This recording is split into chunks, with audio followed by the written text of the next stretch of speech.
Let's bring in Hugh Williams with the Canadian Automobile Dealers Association. Hugh, that's pretty unnerving stuff. But I guess we shouldn't be surprised considering the kind of rhetoric we heard from Mr. Obama during the election campaign.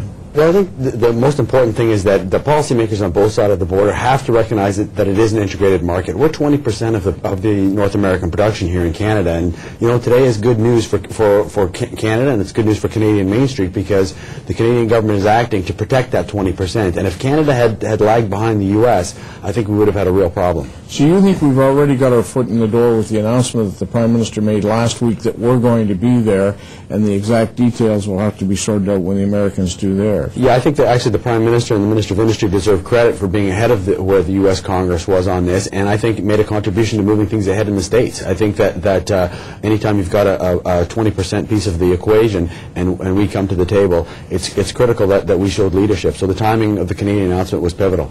Now, next Tuesday, the Minister of Finance, I think it's Tuesday, is meeting with Canadian bankers, and he's been getting a lot from provincial finance ministers and other industry leaders that the banks have not been really stepping up to the plate.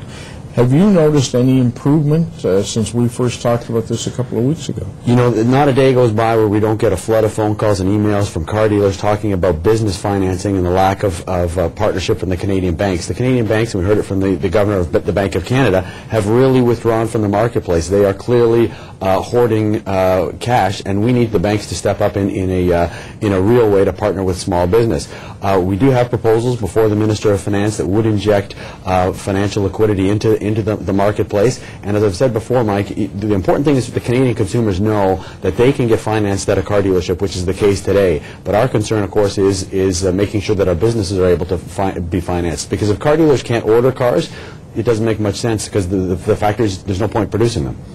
And at the same time, if you go in and you want to lease a car or you want to buy a car and there's no bank financing available, whether it's through the dealer or somebody going on their own, it's a bizarre sort of situation to be in. It's akin to shooting yourself in the foot. Yeah, we have to have measures that address liquidity, and certainly the banks are part of that equation. But if the banks aren't going to be there, there are some innovative ways where the government can actually make a profit in this sector by partnering with organizations, whether it be Toyota Credit or Ford Credit, because those typical markets that affiliate finance companies depend on are frozen, and those need to be thawed so that we can continue to make sure that the Canadian market has a good year. We're on track to have one of the second or third best years in history in Canada at the retail level, which is really very different than they've had in the United States.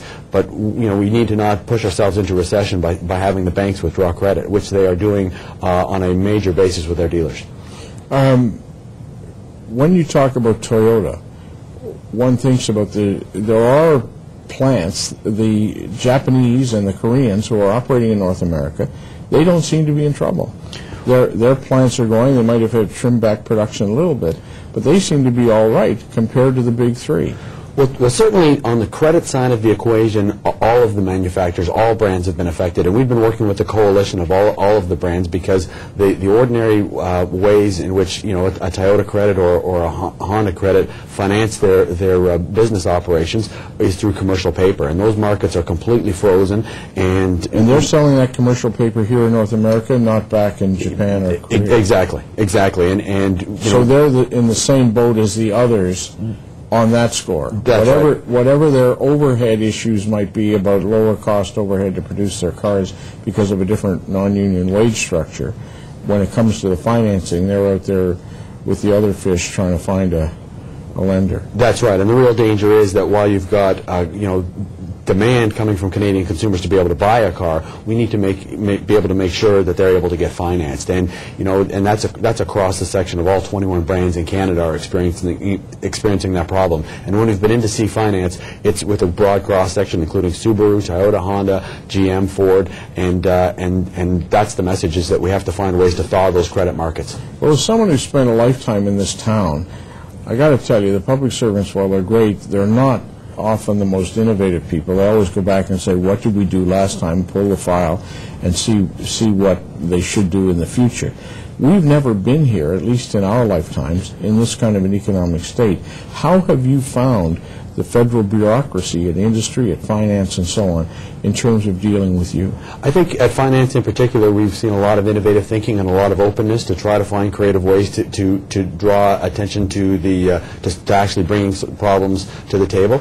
And you're right, Mike, that the solutions that are required over the next little while are really going to have to be first-time innovative solutions and require some out-of-the-box thinking on behalf of finance officials. And so far, we've been encouraged. Well, that's good to hear. Yeah, really it is positive. Hugh Williams, thanks for keeping us up to date. Thanks, Mike, for having me.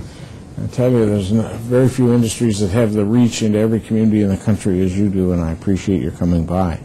Well, as we've heard, the Prime Minister is promising an economic stimulus package worth $30 billion. $30,000 million. Is it enough? We'll have a preview of the Prime Minister's conversation with Lloyd Robertson and Bob Fife, and we'll speak to David Dodge, the former Governor of the Bank of Canada, coming up right after the break.